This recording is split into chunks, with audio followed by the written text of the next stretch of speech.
Bienvenido al podcast de la vieja guardia.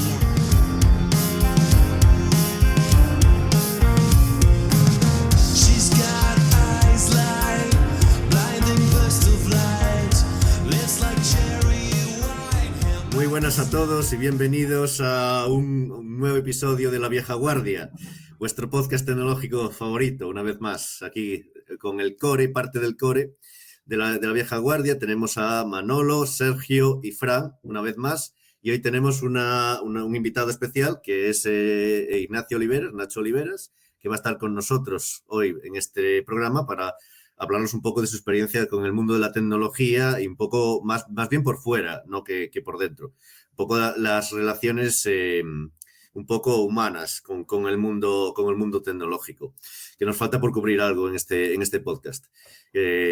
Bueno, no sin antes, felicidades a todos los que han apostado por Bitcoin y que disfruten de sus ganancias y en estos tiempos convulsos, la verdad. Aquí nadie va a decir quién invierte en Bitcoin porque seguramente también lo escuchará la agencia tributaria, entonces ya aquí todos sospechosos, pero nadie dice.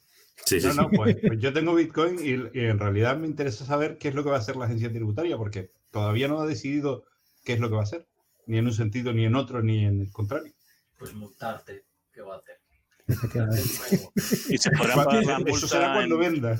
¿Podrá pagarse la multa en Bitcoin? Bueno, eso lo sabremos en breve. Se podrá, bueno, excepto que decidáis moveros a Andorra, que es uno de los temas que aún sigue latente. O a Portugal, donde los beneficios derivados del mercado de criptodivisas no tributa. Bueno, eso es porque seguramente el hijo del presidente habrá invertido en eso. A mí me vale. Bueno, tenemos la actualidad está al rojo vivo y tenemos ahí un tema de unos hackeos. Creo que Fran y Sergio tienen más detalles y Manolo también. No sé quién quiere empezar a comentar el tema de Project. Fran. Bueno, yo casi ni me ha dado tiempo a verlo, que tengo un día así un poco liado, pero vamos, por lo que he visto así muy en diagonal, un ataque con ransomware y a la empresa de CD Projekt, que es la empresa que desarrolla el videojuego este que ha tenido tanto jaleo, Cyberpunk. Cyberpunk 2077. Y el Witcher 3, que también es bastante conocido. También. Sí. Y bueno, y parece que, como suele decir tal, el gobierno no negocia con terroristas y la empresa dice que no negocia con los que le han secuestrado los servidores. Parece que tienen backup. Ese es un buen momento para recordar uno de nuestros temas recurrentes, que es hay que hacer siempre backup. Y no solo hacer siempre backup, sino hay que comprobar que el backup funciona de vez en cuando. Porque si no es el backup de Rodiger, que no sabe si existe o no existe hasta que lo has probado, ¿no? Uh-huh. O hasta que te toca, desgraciadamente. De hecho, ha habido una noticia también hoy, bueno, puntualmente nos gotean noticias de gente que le cierra la cuenta en Google. Ha habido un desarrollador que de un videojuego bastante potente, parece ser, bueno, no sé hasta qué punto no lo he probado, que es el Terraria o algo así, que le han cerrado la cuenta de Google para Google Stadia. Y es decir, Google cada vez hace un poco lo que le da la gana, cada vez más. Y ya lo comentamos en otro programa. Cuando tienes tus servicios, la nube no existe. La nube es el ordenador de otro. Pues te tienes que preocupar de tener un backup, aunque sea del ordenador de otro. Yo aquí en este tema lo que pasa es, tenemos a Google que te puede bloquear y Google legalmente ellos pueden hacer lo que está haciendo esta gente, te encriptan los servidores y no accedes a tu información. ¿No? Es brutal que puedan hacerlo. Si volvemos un poco a lo de CD Projekt, la nota que es bastante graciosa porque está escrita como hacking language, ¿no? El lead está escrito, ¿no? Ha sido Paune de Picali vamos. La parte que me hace más gracia es que dicen que van a mostrar y hacer un dump de todos los documentos relacionados con administración, ventas, legal, recursos humanos, relaciones con inversores. Vamos, que se han bajado absolutamente todo. Sí, no solo eso, sino que decía que iban a publicar el código fuente del lado del servidor de todos los juegos de ella también. Sí, y lo que me sorprende es que no tengan el código de los videojuegos, pero quién sabe, a lo mejor no se podían bajar tantos gigas. A mí me parece curioso, ¿no? Tanto Google que pueda coger y decir, venga, nunca más vas a acceder a tus datos. Tú estás pagando, además, como Google Apps, nosotros pagamos. A mí me parece muy sorprendente. Sí, pero está lo de siempre. Estás en sus manos y si un día, sea por un tema legal o un día porque tiene un accidente y te desaparece todo, pues te ha desaparecido todo. Y además en España es responsabilidad tuya, no de ellos. De hecho, conozco un caso así como el tuyo, Sergio, que estaba pagando a Google por el correo y toda esta historia. Y Google un día le dijo, uy, tus datos no están. Él se quejó, dijo, oye, tú me estás dando un servicio y yo te estoy pagando. Y le dijeron, sí, léete las condiciones de nuevo y verás como que no te tengo que hacer absolutamente nada. Sí, Bueno, ahí pasa totalmente. Por eso, amigos míos, hay que sacar siempre... Es un tema muy redundante muy recurrente en este chat, que la redundancia, más que los backups, también la redundancia, el tener backups y tener acceso... Y son dos cosas diferentes, aunque se suelen mezclar. Efectivamente. El RAID es redundancia, no es backup. Efectivamente. Y el backup es otra cosa. Pues son temas interesantes. Yo sobre CD Projekt, este fin de semana pasado, casualmente, salió en la lista, la lista de correo de David Bonilla, hablando sobre el caso de éxito o no éxito de CD Projekt y Cyberpunk 2077. Y la verdad es que, pues hablaba un poco de la historia en profundidad de la empresa, cómo habían evolucionado. Es una historia muy interesante. Y yo creo que si han conseguido salir de todas las que cuenta, de esta seguramente también conseguirá salir. Y por empatar una última noticia que hemos mencionado, Stadia, en los que andáis más con las cosas de videojuegos, Google manda al cementerio otro proyecto más que es Stadia, ¿no? No exactamente, ellos han cerrado su estudio propio para juegos, porque ellos tenían un estudio propio para juegos, pero no cierran Stadia. Stadia va a seguir funcionando, porque hay gente que se ha gastado mucha pasta en juegos de Google, entonces tendrían que devolverse el dinero o lo que sea, pero lo que van a hacer es mantener la plataforma. Vamos a ver cuánto dura. A ver cuánto tiempo, porque está la plataforma de Nvidia y yo soy usuario de la plataforma de Nvidia y es la caña, o sea, es auténticamente brutal. Yo creo que este palo se lo va a llevar Nvidia, y Google creo que acabará cerrando Stadia para no variar.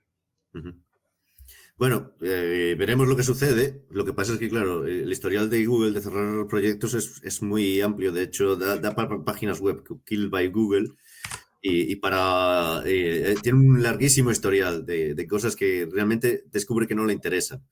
Es un tema, de Cyberpunk y que es una empresa que ha recibido tantos palos, o el tema de Google, todos los productos que prueba, y al final se queda con 2 o 3, los que más le da, los que más le interesa.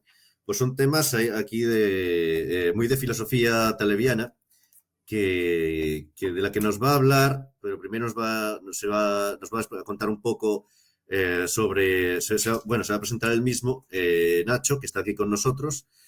Y bueno, para empezar, pero la gente aquí no te conoce, aunque a nosotros nos conocen, nuestros oyentes nos conocen, la mayor parte de ellos. ¿Puedes explicarnos un poco cómo has empezado, tu formación y por dónde has ido hasta llegar hasta este chat? Así brevemente, si puedes. Bueno, muchas gracias, Manuel, por la invitación. Yo no os he seguido mucho, pero intuyo que soy el tipo que menos entiende de informática que habéis invitado jamás a este podcast. Y entonces, pues, un honor ser el primer Lego invitado a la vieja guardia. Y entonces me dices, hombre, ¿cuál es mi bagaje? Yo soy ingeniero industrial de formación. Tenemos aquí a Frank, que es de caminos. Lo que pasa es que también se ha ido por otro lado. Bueno, hay ingenieros industrial tequis, evidentemente, ¿eh? No quiere decir, pero es que yo era especialmente antitecnología y tal, ¿eh? O sea, y mi historia es relativamente simple. Bueno, tú has mencionado mucho a Taleb. Somos tú y yo lectores apasionados, a lo mejor he tenido la suerte de ir a su seminario un par de veces y tal, y lo sigo en Twitter desde hace años. Creo que algunos de vosotros también, y bueno, si vamos a ir trayendo conceptos talebianos, pues tanto mejor. Pero bueno, el caso es que Taleb, uno de los conceptos que él tiene es vía negativa. Entonces, que cuando uno se maneja en una gran incertidumbre, ¿sabes? No sabes cuáles son las mejores opciones. Muchas veces solo sabes cuáles son las que no quieres manejar, por decirte de alguna forma, ¿eh? Entonces, mi carrera ha sido totalmente orientada por la vía negativa. Yo empecé a estudiar ingeniería industrial poco por casualidad, pues porque obtuve una beca para ir a estudiar a Francia y después de 2 años, que es lo que ellos llaman École Prépa, pues tienes que hacer como una especialidad. Y no me gustaba ninguna de las que ofrecían, que podía hacer ingeniería química, podía hacer informática y tal. En principio quería hacer informática. Cuando hice la selectividad, lo veía como una profesión de futuro, por decirte algo, ¿eh? Sin más vocación que esa. Después de 2 años en Francia, vi que lo de programar no se me da muy bien y tal, entonces más o menos lo dejé de lado y acabé eligiendo vía negativa en base a que no era incapaz de decidirme qué hacer. Pues hice industriales porque me parecía la opción más parecida a no elegir. Es como Interesante opción esto de que más generalista. Más generalista, escogiste el camino más generalista que te podría abrir más opciones. Bueno, comí el camino más generalista y luego intenté, aquí en Barcelona, volví a Barcelona, y aquí en Barcelona nuclear tenía bastante prestigio. Fíjate que el primer reactor nuclear de España estaba en el sótano de la Escuela de Ingeniería Industrial de Barcelona, que era Largos. Y se ve que era un peligro público y lo tuvieron que cerrar antes de la Olimpiada de Barcelona 92, ¿sabes? O sea, era puramente experimental, pero lo habían estado usando durante 40 y pico años. O sea, un momento, había un reactor nuclear en la escuela de ingeniería. Había un reactor nuclear. No lo llegué a ver, pero esto es simplemente que había ahí gente potente en tema nuclear y yo quise especializarme en nuclear. Pero después de hacer un par de asignaturas vi que tampoco estaba dotado para la física nuclear. Esas son ingenierías. Tengo un reactor nuclear debajo de la escuela para probar cosas. Hay más universidades con reactores nucleares. El MIT tiene un reactor nuclear. Sí, efectivamente. Pero, bueno, la Escuela de Ingeniería de Barcelona Industriales ya no lo tiene, pero lo había tenido y lo que tenían eran profesores. Uno que me gustaba, que se llama Ortega, supongo que sigue vivo, aunque ya era mayor entonces. En fin, al final acabé estudiando gestión, que era lo más fácil, por decirlo de alguna forma, organización industrial y tal, y fui haciendo becas estage industrial mientras estaba estudiando la carrera. Estuve en un par de fábricas, una de automoción y otra que hacían precocinados. Claro, eso es muy industrial. Y no me gustó en absoluto. Entonces, se estropeó, me acuerdo una vez en la fábrica de Maeso, que era la empresa en la que yo estaba trabajando, un robot paletizador y me dijeron, oye, tú eres ingeniero, ¿no? ¿No puedes ir ahí a ver qué le pasa al robot paletizador? Y me dieron ganas de explicarle que no era de ese tipo de ingeniero, pero me decían, experiencias relativamente frustrantes y en base a no elegir, cuando acabé la carrera, dije que bueno, me dio como por hacer más tema de oficina, por decirlo de alguna forma. Yo no tenía ni idea de lo que me exponía, pero envié un currículum a Accenture y me cogieron. Y te lo digo en serio, no es broma, cuando me hicieron la entrevista para Accenture yo no sabía a qué se dedicaban. Entonces... Eso me pasó con una empresa en la que también, no voy a decir el nombre, en la que me pillaron, y la pregunta fue, ¿tú conoces esta empresa? Y mi respuesta fue, ¿quién no conoce esta empresa? Eso ahí encaja con el mito de los gallegos siempre respondiendo con una pregunta. Bueno, me parece que estuviste más hábil que yo, porque a mí en la entrevista me preguntaron algo así de, ¿a ti por qué te gustan las nuevas tecnologías? Y yo, ¿quién le hace pensar que me gustan las nuevas tecnologías? Y el entrevistador pacientemente me explicó, bueno, es que nuestra empresa nos dedicamos a consultoría en nuevas tecnologías. Oh, sí, es un mundo interesantísimo y con mucho recorrido. Entonces, me salí por peteneras un poco como pude, pero bueno, se ve que no le daban mucha importancia a ese tipo de entrevistas. Al contrario, a veces puede ser peor. Un tema tangente con Taleviano es la neomanía. ¿Sí, Sergio? Yo estaba en una entrevista porque era la primera entrevista que hacía en Inglaterra después de terminar la carrera y yo ya tenía bastante currículum de trabajar en empresas y de haber tenido un par de empresas. Pero me preguntaron, ¿y tú por qué estás interesado en esta empresa? Y yo, bueno, pues que hacéis vídeo y yo he trabajado en vídeo y me interesa. ¿Y cómo has llegado a nosotros? Y yo, bueno, pues mira, abrí la web de Cambridge y salía el Business Park y el Science Park, Parque de la Ciencia. Business está por encima de ese, así que cliqué en la B primero. La primera empresa que hacía tecnología y hacía vídeo era Autonomy. Vosotros sois la A. Aún me queda A, B, C, D. Y me pregunto, bueno, ¿y si ahora cuando salgas te decimos que no? ¡Jo! Tengo todo el resto del abecedario. Mientras iba en el coche de vuelta me llamaron y me ofrecieron el puesto. Entonces, cuenta de la arrogancia donde te lleva, de, bueno, sois el primero al que he llegado, ya malo será, ¿no? Pues fíjate, ¿no? Estaba explicando cómo he llegado yo a este mundo, me estaba acordando y de hecho yo hice el proyecto final de carrera y eso sí me interesaba relativamente sobre energía solar fotovoltaica y estoy haciendo unas prácticas también en Siemens, en Lisboa y era un tema que más o menos en aquel momento era antes de que la burbuja pinchara y tal, luego se haya vuelto a levantar un poco. Me interesaba y estuve enviando currículums a empresas españolas que se dedicaban al tema. Había una en Málaga que se llama Isofotón, que creo que se puede hacer puñetas después, o la compró una china y tal. No, me dijeron, no estamos buscando a nadie, vuelven a llamarnos dentro de 6 meses o algo así, ¿sabes? En tu perfil no está mal, ¿sabes? Pero veo un poco que, en fin, no se dio.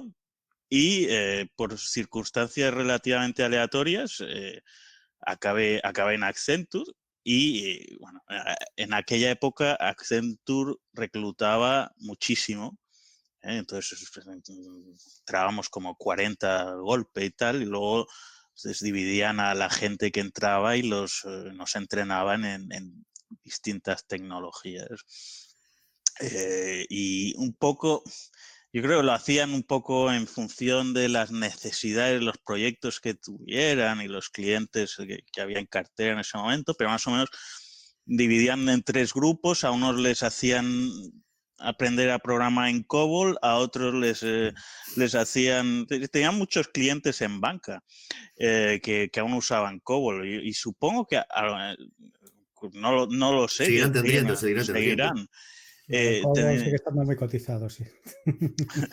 Bueno, a otros les hacían algún cursillo de Java y tal, y a mí me hicieron un cursillo SAP. Y ya está, y a partir de ahí se acabó, ¿sabes? O sea, yo no tenía tampoco ni idea de lo que era SAP, pero bueno, empecé a trabajar en el mundillo este y como luego pues me iban saliendo trabajos fácilmente, pues ahí he seguido, ¿sabes? Yo he trabajado para Accenture bastantes años, luego después de trabajar en Accenture como consultor SAP, pues he ido y venido y he seguido trabajando para Accenture como freelance y para otras empresas como freelance. Y en fin, y bueno, entre medias hice un máster y creé una startup que tú mencionabas y tal, que era una cosa que siempre había tenido un poco ganas de hacer. Y en fin, no sé. Sí. Supongo que es curioso porque hablaba más de cómo me metía en el tema tecnológico. Luego lo que es ser consultor SAP no creo que resulte demasiado interesante, aunque a lo mejor sí. Bueno, aquí la verdad es que no creo que nuestra audiencia esté demasiado interesada en cómo entrar a ser consultor SAP, aunque a veces nos preguntan cómo entrar en el mundo tecnológico y lo que sea. No creo que la mayor parte de nuestra audiencia que quiera saber un poco de SAP. No sé si hay algo especial que te llame la atención de SAP o estás que... Bueno, vamos a explicar Manolo. qué es SAP. Sí, de hecho, independientemente de que expliques qué es SAP, yo creo que es bueno saber la visión de alguien que ha estado trabajando con SAP. Ninguno de los que ha pasado por aquí, y me incluyo, creo que hayamos trabajado profesionalmente con SAP. A mí me tocó hacer la capa de abajo, preparar la infraestructura para montar luego encima el SAP. ¿En qué empresa? ¿Sí se puede decir? Sí, bueno, era en Mafre, yo estaba en equipo de administración de sistemas Unix y bueno, pues estuve ahí y bueno, de las gente que pasó por allí, pues había otros equipos que se dedicaban, había uno, luego lo cambiaron y tal, y llevaban el SAP. No, SAP es la empresa de software europea más capitalizada, creo, más importante, ¿no? Tengo entendido. Bueno, aquí en Alemania lo es todo, ya se sabe, pero también, incluso en Alemania hay mercado para Oracle, que es un poco su competencia, Bueno, ¿no? claro, Oracle SAP es, para que no lo sepas, como la versión europea de Oracle. Entonces, ¿qué es? Un ERP, es un Enterprise Resource Planner y empezó siendo como un software contable. Entonces, la historia es que creo que son 3 ex empleados de IBM en Alemania que fueron despedidos y montaron una empresita pues para crear software contable. En su época crearon este producto y este producto se vendió muy bien y fue creciendo. Y fue creciendo también en módulos, en el sentido de que lo que empezó siendo software contable, luego acabó siendo software de ventas, software de producción, software Customer Relationship Management, etcétera, etcétera, y nos van añadiendo todas las capas y bueno, y la parte tienen soluciones de empresa que están prediseñadas, preformateadas para grandes cuentas. Tienen solía haber, y es un tema en el que estuve trabajando para un cliente, un SAP especializado para la industria del cable, por ejemplo. Eso es una cosa relativamente curiosa, ¿no? Tienen soluciones industriales de este tipo. Y sí, tú dices, lo es todo. Bueno, es que en Europa yo creo que probablemente si miras el IBEX 35, a lo mejor, no lo sé, lo digo a ojo de buen cubero, pero a lo mejor hay 30 clientes de SAP. Pero hay O motivo, más. hay motivo legal. Probablemente más, dependerá de hasta qué punto. Pero esto se debe a que hay un motivo legal para que cuando tú sales a bolsa tienes que tener una serie de contabilidad que tiene que estar certificada. Entonces, no hay muchas empresas que tengan esta capacidad de ofrecer ese requerimiento legal. Entonces, tú cuando tienes una empresa que está creciendo, llega un punto en el que te dicen, bueno, ¿y tú qué software tienes? Yo tengo mi software hecho en casa. No vale, esto no puede ser porque no podemos garantizar que tengas caja B, no podemos garantizar que sigas los procedimientos, que vas a perder la información. Entonces, ¿qué vamos a hacer? Te vamos a meter SAP y lo que suele ocurrir es el software de SAP, como has dicho, tienes varios módulos y tienes versiones predefinidas en las que te instalan en tu cliente, en tu empresa, y llegan y te mandan una serie de consultores que te hacen una implementación medio de cero a veces que se integra con tus propios sistemas. Y acabas teniendo tu implementación por abajo a veces con SAP encima o una mezcla, pero lo que sucede es que tú sí dices, tengo mi certificado de que estoy en SAP. Eso es lo que me han contado a mí. Bueno, creo que lo has explicado muy bien. Lo que ocurre, creo que también hay unos efectos de red muy importantes y que al final se convierte como una especie de estándar industrial. Y es como lo del Betamax y el VHS. Yo soy consultor SAP, certificado, llevo porrón de años ya trabajando en el tema. No me parece que sea un producto. Yo no estoy enamorado de SAP, ¿eh? Pero bueno, lo que yo diga es relativamente irrelevante, ¿sabes? Otra de las cosas que conozco mucha gente que trabaja en SAP y no conozco a nadie que le guste. Entonces, tengo un amigo que estudió relaciones laborales, se hizo consultor SAP y a él le gustaba. Y es el único, pero él porque no era informático. Mira, SAP en alemán significa algo así, es un acrónimo que es Systemanwendungen Produkte. Entonces, si los alemanes no se complica la vida con los nombres. ¿Sabes lo que Manel lo sabe? ¿Sabes cómo lo suelen llamar los alemanes? O un chistecito que hacen los alemanes con respecto a SAP. No. Significa Sammeln von Arbeitslosen Visiker.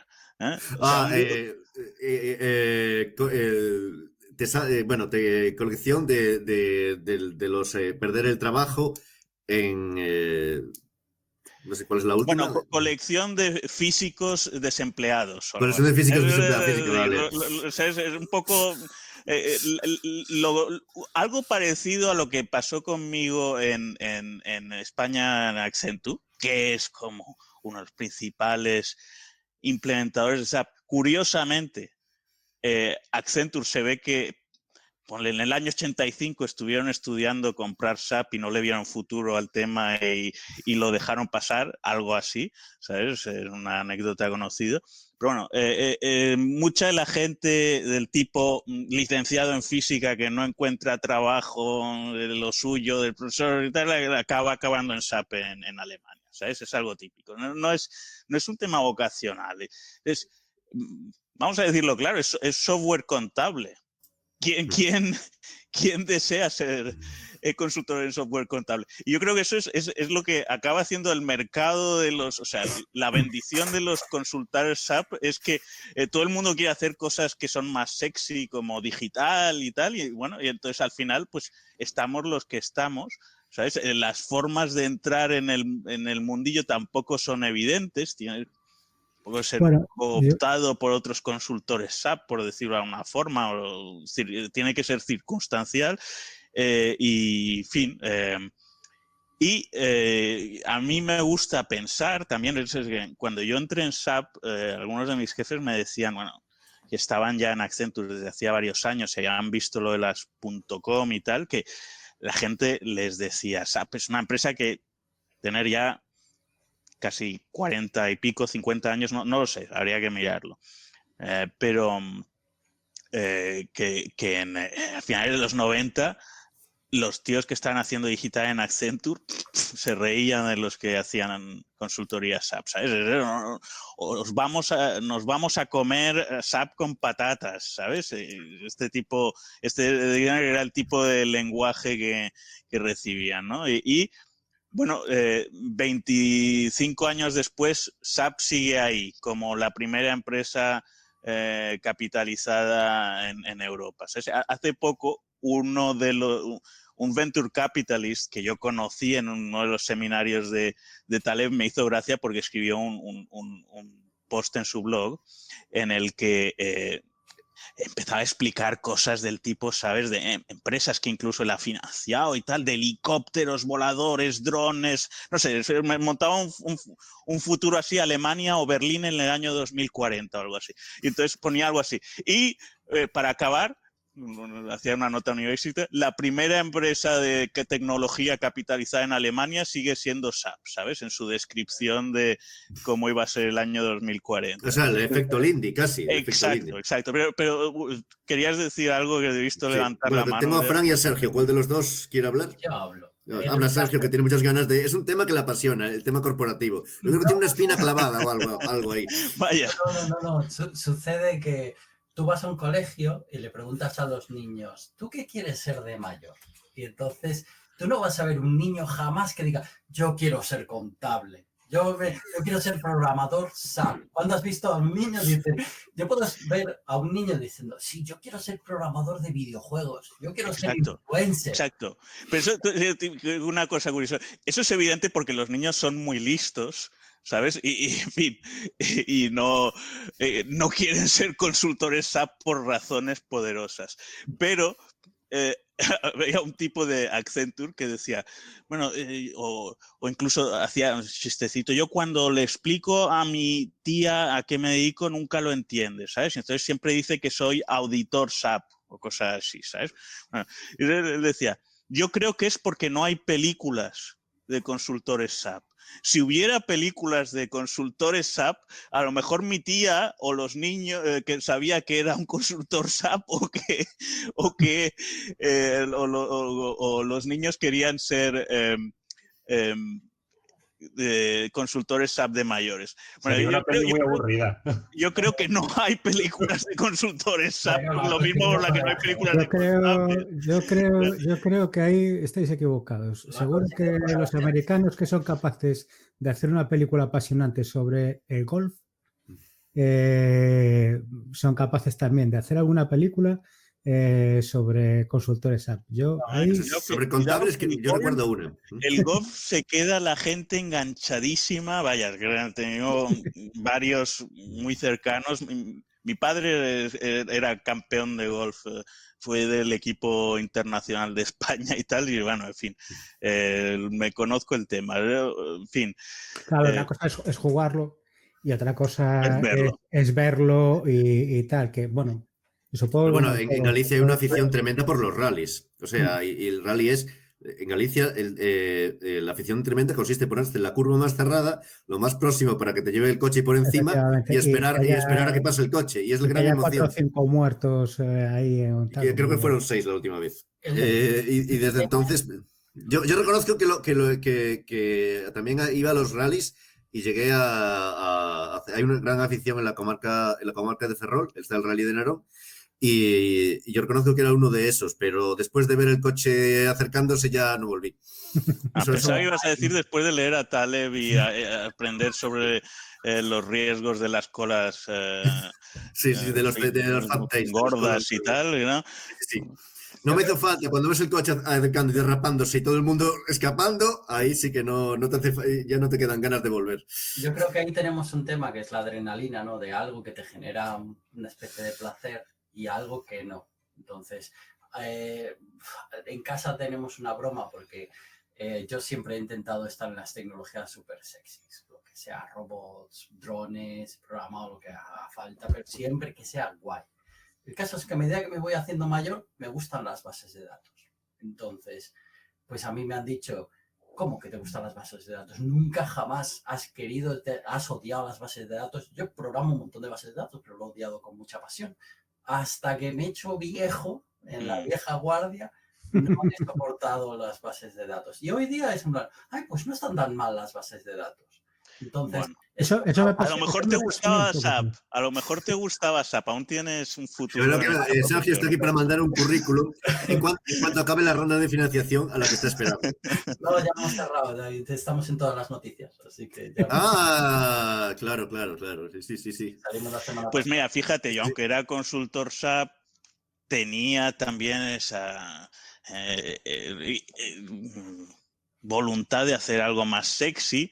Las únicas películas de informáticos que hay pues son el fundador de Facebook, ¿no? La red social y tal, pues entonces tenía como esa espinita pendiente y intenté crear mi propia empresa. No intenté, lo hice. Lo que ocurre es que no funcionó muy bien. Pero bueno, eso es otro tema. Pero vaya, después de muchos años en tema de consultoría SAP y de conocer a unos cuantos programadores, conseguí liar a algunos para que me ayudaran a ponerlo en marcha y bueno, empezamos a hacer una app, que era, en fin, era una especie de red social de cocineros. Esa era la idea. Bueno, no funcionó y las razones por las que no funcionó pues pueden ser varias. Y la empresa la cerré hace poco y bueno, desde entonces sigo haciendo consultoría. Estuve trabajando en España un poco con algunos clientes y bueno, al final los sueldos en Suiza eran mucho más interesantes. Me fui para allá y desde el año pasado trabajamos todos desde casa ya hace casi un año y, en fin, entonces Bueno, estoy esa es una trabajando. parte que no estaba en el guión, pero sí que me interesa mucho. Bueno, Bueno, es interesante, sí, porque habrá muchos de nosotros en esa situación y, por ejemplo, estáis hablando de Andorra y tal y, oye, no hace falta ser youtuber, ¿eh? Si tú estás trabajando para un cliente suizo en España con un contrato suizo, yo me afronto ese tipo de disyuntivas. Entonces yo llevo todo este año, me vine para Navidad, no me he vuelto a ir, tengo que estar contando los días que voy a pasar aquí y tal para, en fin, para no dejar de pagar mis impuestos en Ginebra. ya. Bueno, aquí yo ahora mismo es algún tema que me toca muy de cerca porque mi contrato ahora pone que home office solo se puede hacer desde la ciudad de Berlín, desde la ciudad-estado de Berlín.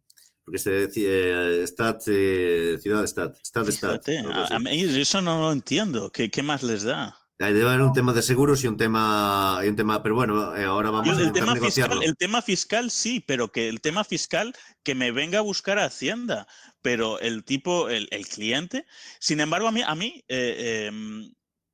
sin ser contractual, mi jefe me ha pedido que no esté nunca a más de una time zone, una Sí, sí, franja sí. horaria.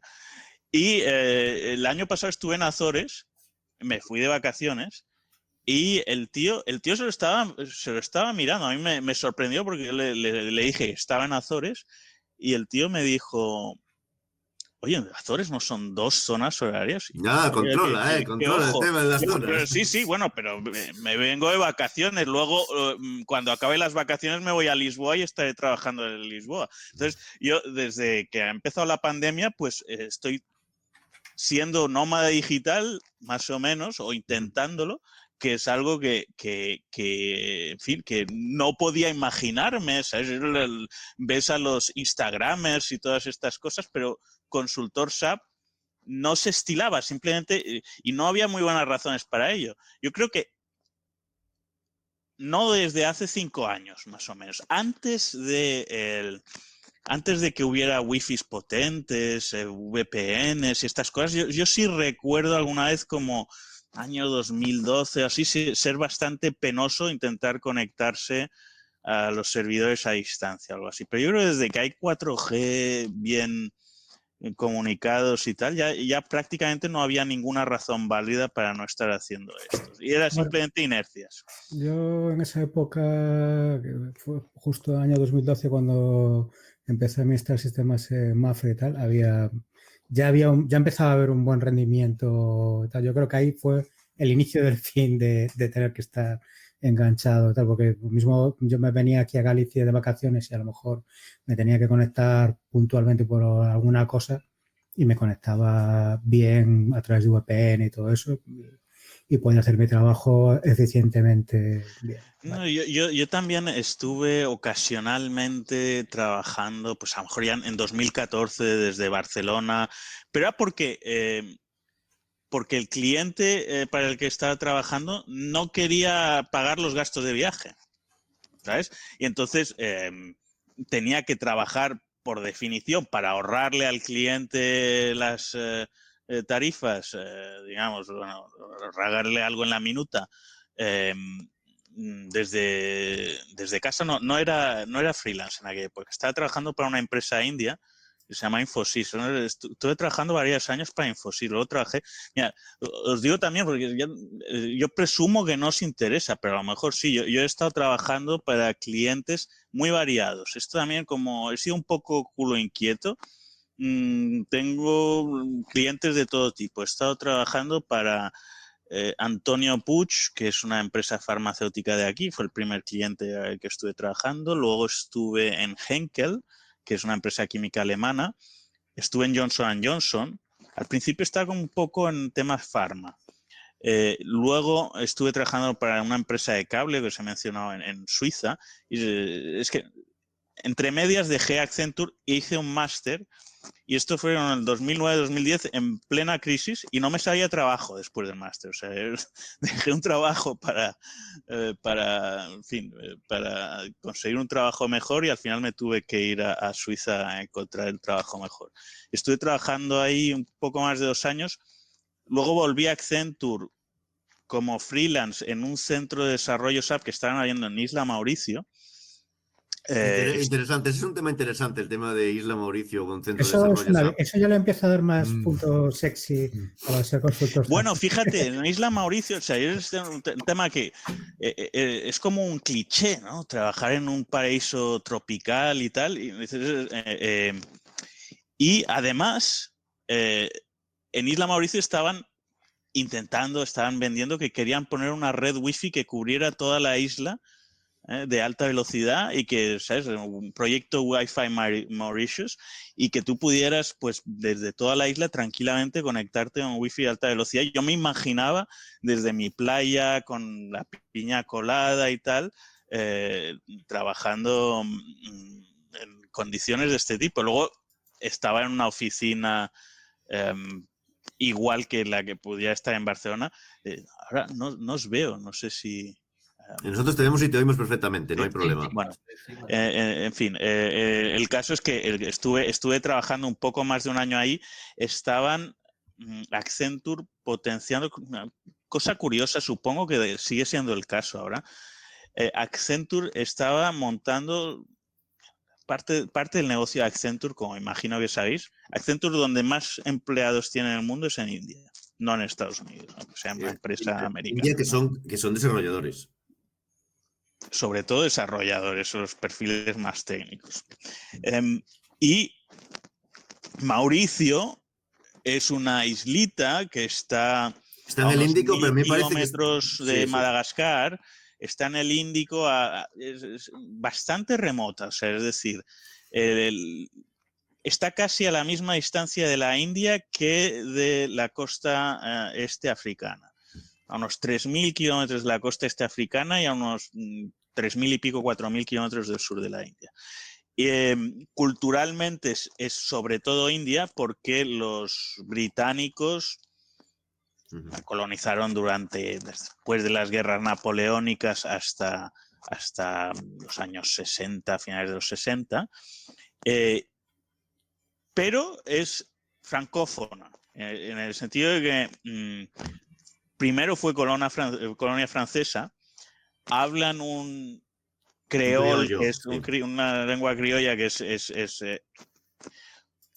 un poco como francés mal hablado. Es decir, imagínate un andaluz muy cerrado con respecto al español, pues el creol mauriciano es un poco una cosa así con respecto al francés. Y entonces están montando un centro de offshore para clientes franceses o canadienses. Había un cliente de Hidro-Quebec o belgas le habla francesa desde Mauricio, igual que hay tantos en India. Y bueno, necesitaban consultores SAP ahí para entrenar un poco al personal en temas SAP y yo estuve ahí un poco más de un año. Ujú.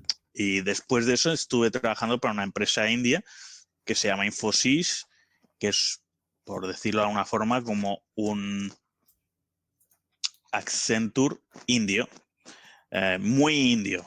O sea, de hecho, es una locura, sea curiosa, a mí me contrataron casi por discriminación positiva, por blanco. Si además, no lo digo en broma, ¿eh? Y por el acento europeo. Y por el acento Bueno, europeo. exacto. Es que o sea, yo creo que ellos querían crecer en Europa y concretamente en Francia y les costaba mucho, aunque digamos que pagaban una prima, o sea, si tú eras un consultor en Accenture y te querías ir a Infosys, ganabas más en Infosys. Y yo intenté llevarme a algunos amigos conmigo a Infosys y curiosamente me di cuenta, ¿sabes? Yo tengo como a lo mejor un pequeño punto autista, Manel, y a mí me parecía evidente que si te pagan, no sé, un 20% más por hacer el mismo trabajo en otra empresa, te vas. Bueno, pues... sí, pero no. Sí, pero no, pero la gente, a mí me da una empresa india ni de coña, ¿sabes? Esto es una cosa que, ¿sabes? Que, pero ¿por qué no?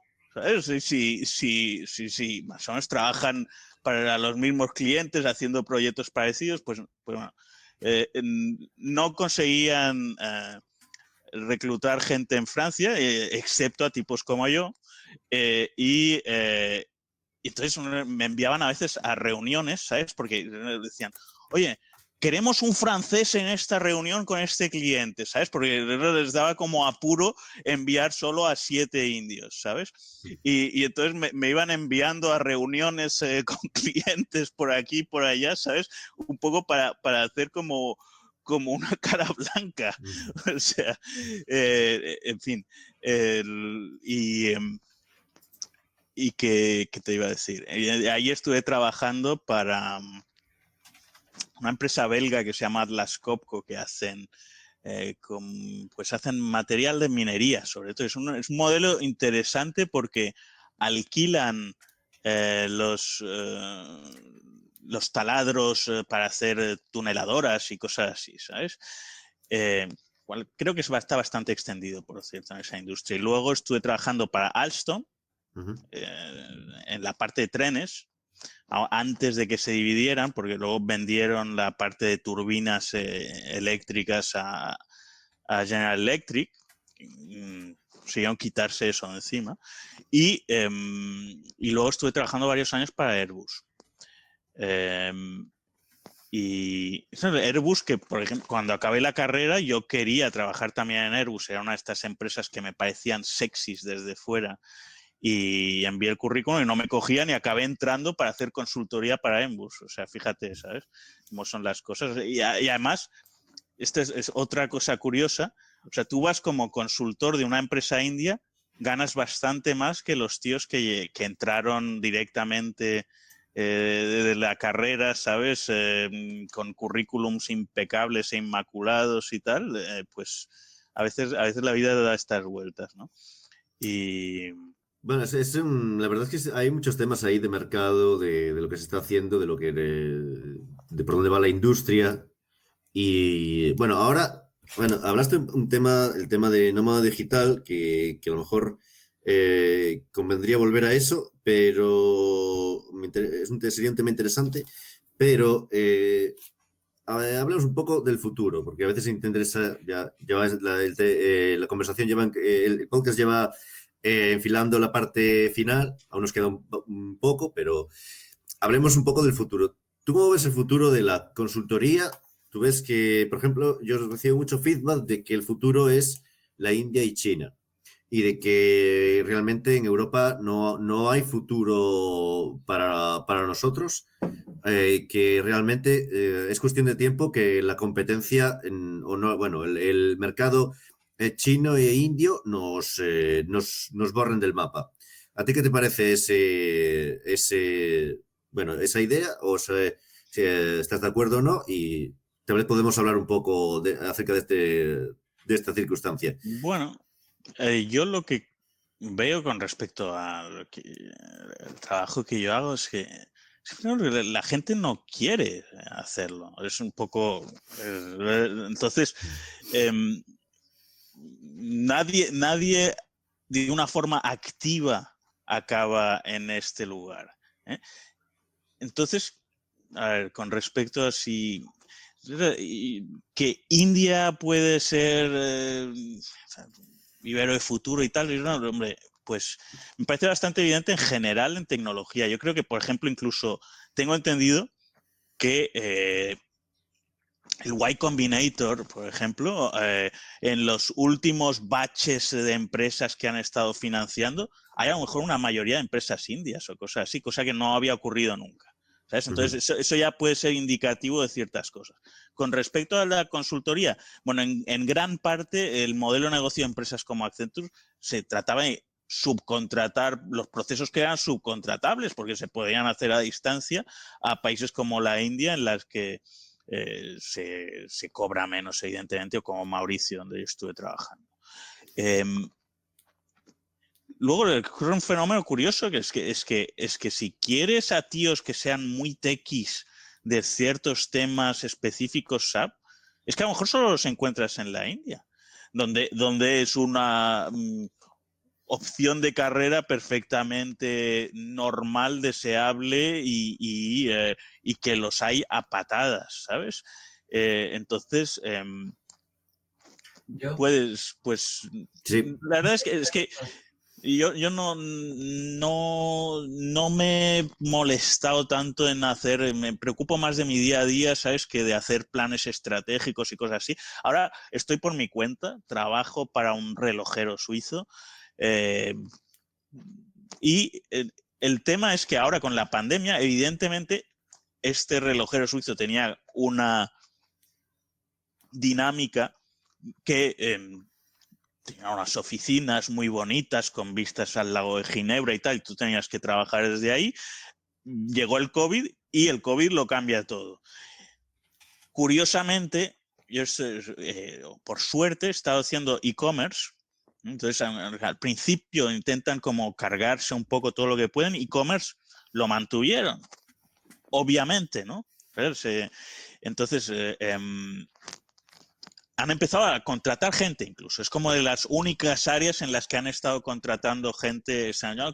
Curiosamente, relojes de alta gama y están capeando el temporal relativamente bien.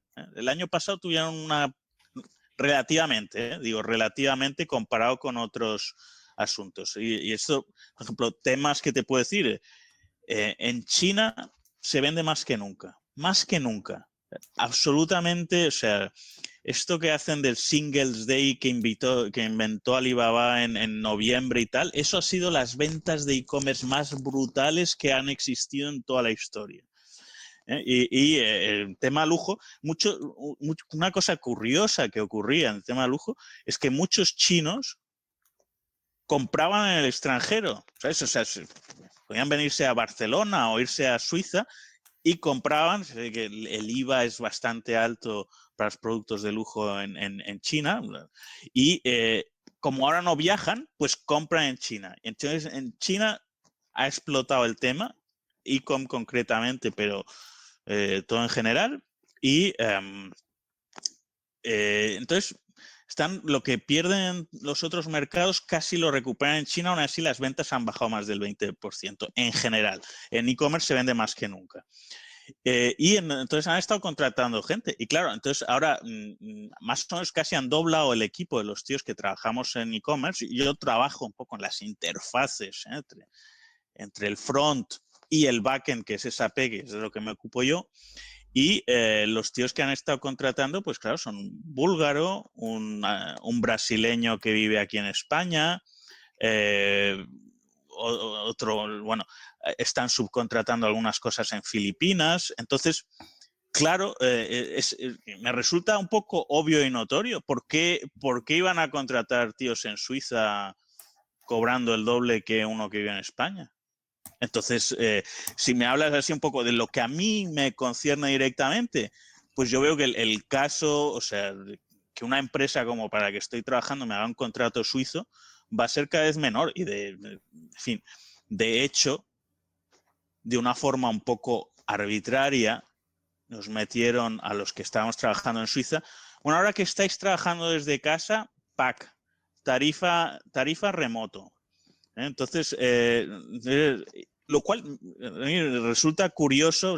No me he molestado en discutirlo porque tampoco casi me compensa por el hecho de poder ser nómada digital y tal, como te estaba diciendo personalmente, pero nos pagan un 15% menos. Sí, eso también sucede muchas veces aquí que si estamos en Alemania. trabajando... Bueno, yo sé que Facebook creo que ha hecho algo así. Es decir, puedes trabajar desde donde quieras, pero cobras un 15% menos.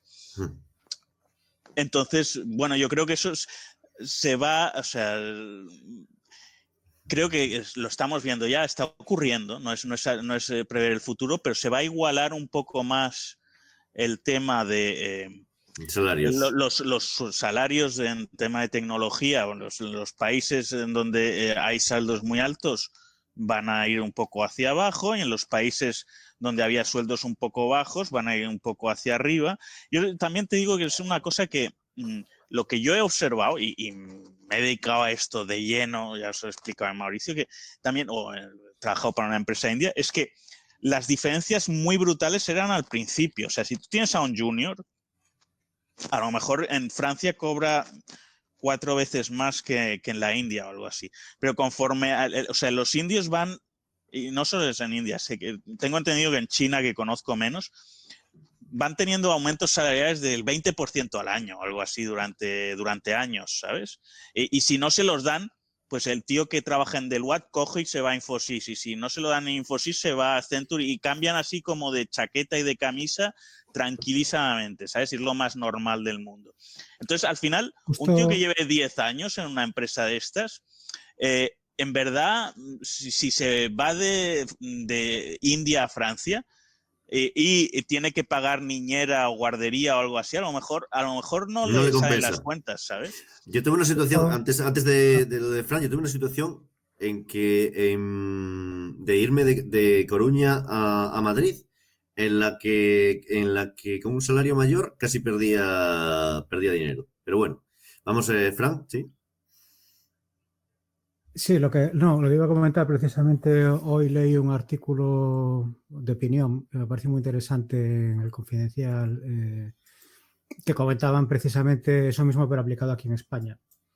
Hablaban de que en España ciertos sectores, hablaban de otros, pero también hablaban del tecnológico, se habían convertido un poco, se habían mercenarizado, o sea, se había convertido en un sector de mercenarios. ¿Por qué? Pues porque las empresas jugaban a, bueno, pues me da igual andar reemplazando gente todo el rato, pues como pasa mucho en el sector con las consultoras cárnicas, vamos a hablar con entonces la gente le da igual, bueno, pues hoy estoy en La Innombrable, que como dice Manel, y mañana me pagan más en otra y me voy a otra, y mañana me pagan más en el extranjero, y ahora que está con el se está implantando más el teletrabajo todavía, pues me paso de las empresas de aquí y me pongo a trabajar para otro país tranquilamente. Bueno, es que yo soy mercenario total, o llámame prostituta, no me importa, ¿eh? Yo evidentemente, estoy diciendo, yo soy consultor SAP, o sea, si no me pagaran no me dedicaría a esto. Lo que me gusta es escribir un blog, que es lo que estabas hablando. Entonces tengo un blog, leo a Taleb, escribo sobre mis lecturas de Taleb, charlo en Twitter con tíos como Manel. El tema SAP es completamente alimenticio. Luego, bueno... Puede tener sus aprendizajes, porque he trabajado en muchas industrias, he conocido gente y tal, no deja de tener países y tal, no deja de tener su interés, pero nunca fue más que un vehículo para lucrarme. Y, en fin, yo veo también una asimetría. O sea, por ejemplo, yo metí a un primo mío en Accenture, lo echaron al año y medio o algo así, ¿sabes? pagándole su indemnización y tal. Entonces, es un poco, si no te van a necesitar, te van a echar ellos y tal. Entonces, es un problema en serio porque hay otro tema de la industria que nosotros ya en breve empezaremos a notar, que es perdónenme el anglicismo, el ageísmo. Es decir, no sé si tiene traducción al sí, aging, sí. No sé si discriminación por edad en castellano.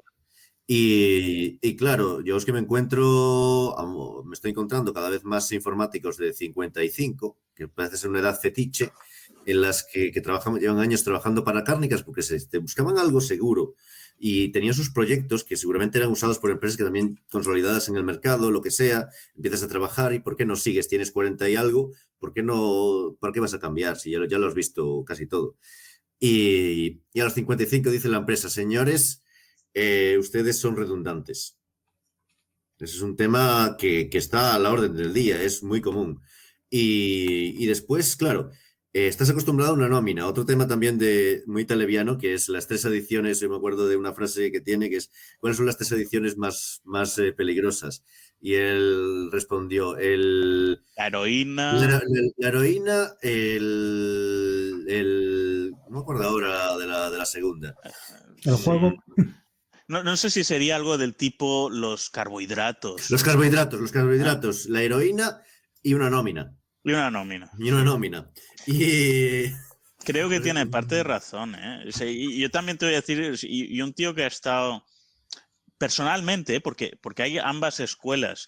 O sea, hay reclutadores o recruiters, no sé cómo, que penalizan a lo que llaman job hoppers, que es el tío que cambia cada 2 años de trabajo. Es un poco así.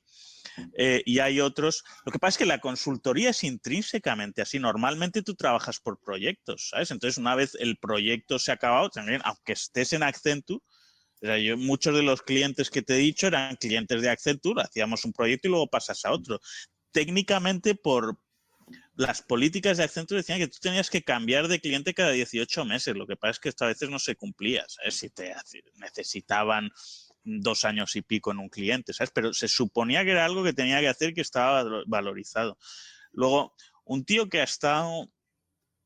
A veces los ves también desde cuando eres el consultor y llegas, ¿sabes? Y un tío que lleva 15 años haciendo lo mismo, ¿sabes? Trabajando con el mismo producto. La gente coge malos vicios, ¿no? Entonces, es la naturaleza humana. Entonces, sí, yo creo que es peligroso, que fragiliza. O sea, hablando del tema televiano de no solo él es trader, ¿no? Es especulador financiero. Entonces, intenta también vender un poco su actividad como una cosa noble con respecto a un tipo que tiene un trabajo seguro y tal. Y esto, pues cada cual puede interpretarlo, comprar lo que dice Taleb o ser escéptico al respecto. Pero, hombre, que el hecho de estar haciendo lo mismo durante mucho tiempo te puedes acomodar, y en una industria como esta, que eso sea un peligro público o un peligro personal para ti, tu carrera, pues es muy así, sí. Yo, Sergio, sí. Lo que he visto en la carrera profesional es que yo he trabajado con indios en Estados Unidos, ¿no? Y son gente que tenía interés en lo que estaba haciendo. Entonces, los mantenían al día, sabían, eran excepcionalmente buenos. ¿Por qué? Porque la India exportaba gente con mucho talento. Lo que suele suceder es que en India hay muchísimos indios y hay muchas profesiones, hay una cantidad limitada de profesiones. Entonces, hay mucha gente que entra en la profesión de informática porque te da comida, te da una nómina en el futuro. Algunos hacen el indio, ¿eh? Entonces, yo tengo un amigo socio de una antigua empresa que está en Accenture y gestiona 100 personas en Accenture. El caso es que a él le intentan meter indios y el problema que tiene es que le meten 10 personas para hacer el trabajo no 10, le meten 5 personas para meter el trabajo de un programador. Bueno, sí, eso es una métrica muy fíjate, habitual. bueno, es que a lo mejor las diferencias de tarifa, fíjate que es que tampoco son tan enormes, ¿eh? Porque yo cuando estaba trabajando en Infosys, creo que, o sea, que a lo mejor, a ver, estoy hablando así a ojo de buen cubero. Infosys cobraba a lo mejor tarifas diarias por especialista y tal del orden de los 200 o 300 dólares al día, y a lo mejor había empresas españolas que estaban proponiendo 300 o cosas así, o 300 y pico, ¿sabes? Pero respondiendo al mismo proyecto. Su problema es que esas 5 personas realmente hacían el trabajo de la mitad de uno. Claro, es que yo no soy un gran defensor de la subcontratación o de irse a India. Lo que te digo es que para algunos temas la verdad es que da para anécdotas, ¿eh? O sea, una cosa curiosa que no sé si existe en otras carreras es existe el fenómeno, me he encontrado algunos, de consultores SAP falsos. Son tíos, o sea, cuando ha habido mucha demanda de consultor SAP o algo así, a tíos a los que los han contratado en base a una llamada de teléfono y hacerles 4 preguntas y tal, que tienen un amigo que es consultor SAP, le pasan el teléfono para que responda o algo así, y de hecho, o sea, en Mauricio se presentó uno así, ¿sabes? Con un contrato ahí, en fin, un cachondeo. Pero y que luego cuando estás ahí en la oficina y ves que el tío no sabe hacer nada, no sabe manejar ni un Excel, por decírtelo así, ¿sabes? Bueno, vale, varios casos así. Pero sobre los indios, no, yo también hay gente que me dicen, ¿sabes?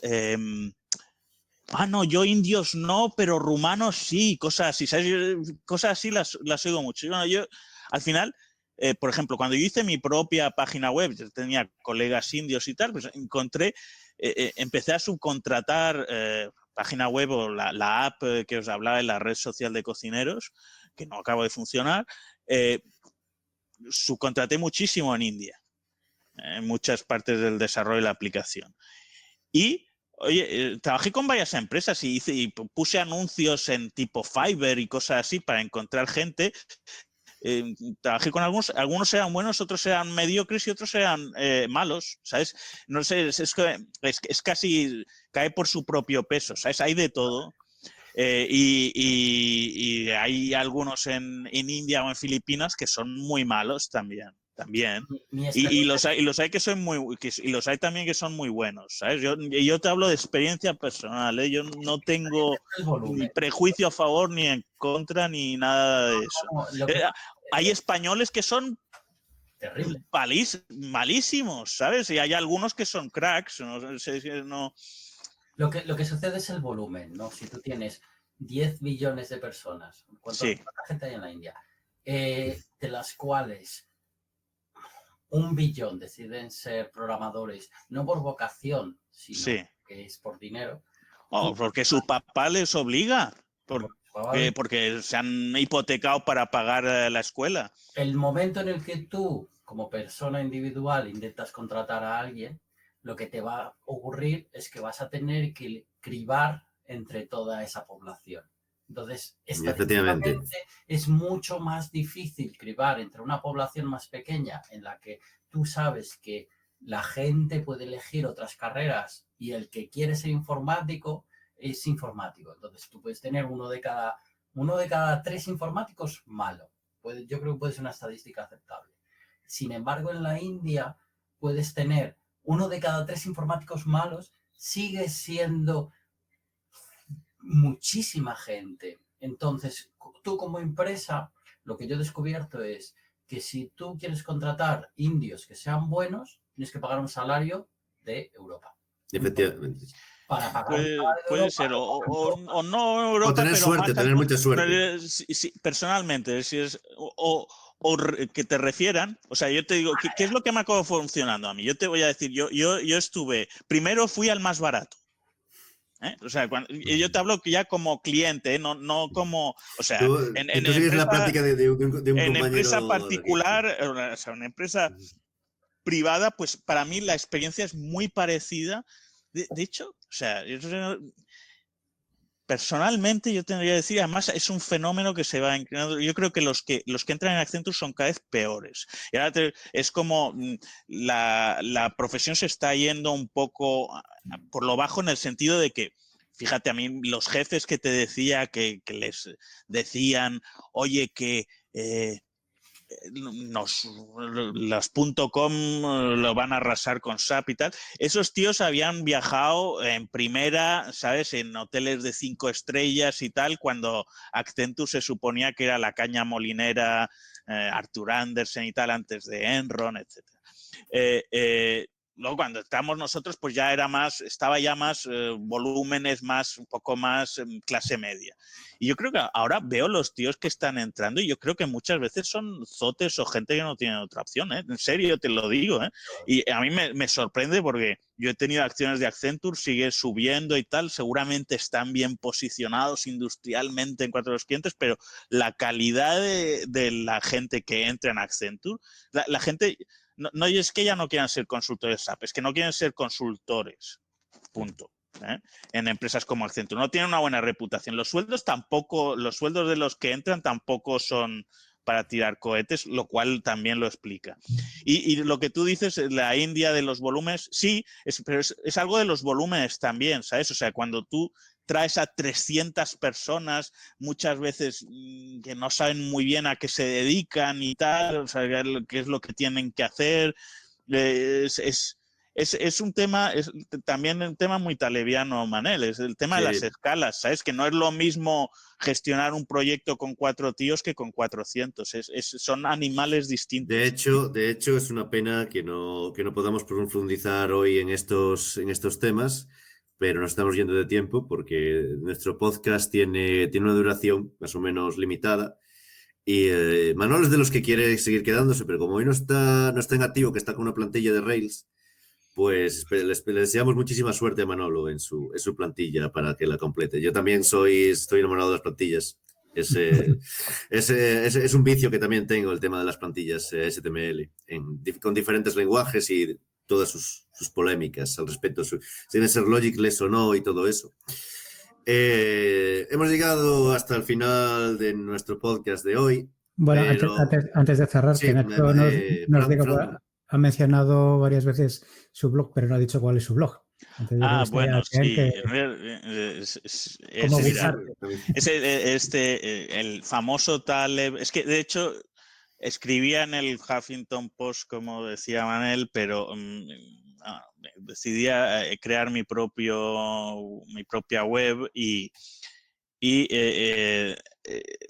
el libro preferido mío de Taleb, al que he citado tantas veces, porque bueno, soy como una especie de fan, es Antifrágil, y entonces mi blog se llama anti-fragilista.com, antifragilista. Manel escribió un artículo, por ejemplo, porque a veces pido a otros amigos y tal que escriban algo, y Manel lo hizo, muchas gracias, y si no lo hace nadie, de vez en cuando escribo yo por ahí. Pues ya sabéis cuál es la página web, porque es un medio, digamos, de difusión, es como un blog colaborativo, igual que este es un podcast colaborativo. Nacho tiene un blog colaborativo en el que la gente habla sobre temas que sobre todo principalmente filosóficos, acerca del mundo que nos rodea y relativos a la escuela de Taleb, la escuela filosófica de Taleb. A veces no siempre, a veces incluso con críticas, no siempre acaban bien tampoco. Bueno, pero... fíjate, al final era simplemente amigos míos y le he dicho, bueno, eso no tenía tanto sentido, vamos a intentar que sea sobre Taleb, ¿sabes? Entonces le digo, mira, si quieres escribe, pero menciona por lo menos a Taleb en algún párrafo. Entonces, claro. Eso está bien, porque el último que te mandé creo que aún no está... pues a lo mejor era por eso. Es por eso. Le daría un retoque. De todas formas, originalmente estaba en otro idioma y fue fue transcrito más o menos. Yo no creo que quedó muy bien con el Google Translate.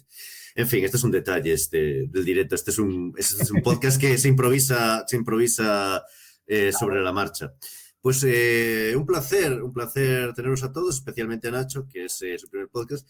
Y yo creo que nos hemos dejado muchos temas en el tintero y la conversación estaba interesante, porque aquí el tema picadoras nunca entramos. Y yo invito a Nacho a que se una cuando quiera. A lo mejor soy experto.